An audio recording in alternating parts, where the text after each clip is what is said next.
هل تعرفون من هم السلف؟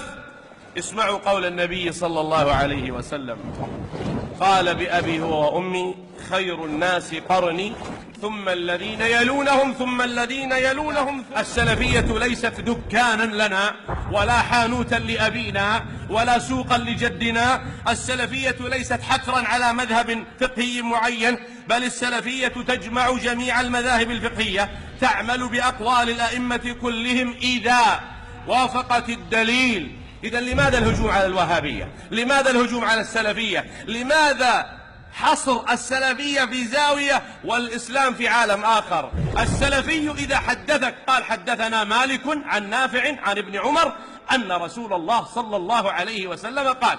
السلفي إذا حدثك قال حدثنا عروة حدثنا الزهري محمد بن شهاب عن عروة عن عائشة أن رسول الله صلى الله عليه وسلم قال كذا.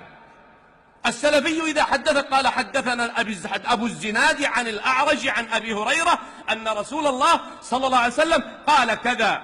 أما إذا جاءك واحد وقال الله قال أئمتنا قال مراجعنا، من هم مراجعك هذول؟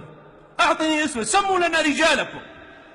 بس مراجعنا تكفي أن الواحد يخر ساجدا مغشيا باكيا على وجهه. الحنفي سلفي إذا وافق الدليل، المالكي سلفي إذا وافق الدليل، الشافعي سلفي إذا وافق الدليل، الحنبلي سلفي إذا وافق الدليل. إذن أنا والحنبلي والشافعي والمالكي كلنا أبناء منهج واحد اسمه منهج السلف الصالح. رسول الله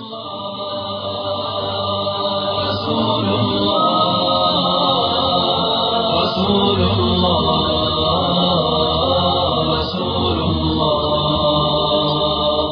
رسول الله ربنا وبالإسلام أحيانا وعلمنا بأن نبقى لدين الله أعوانا.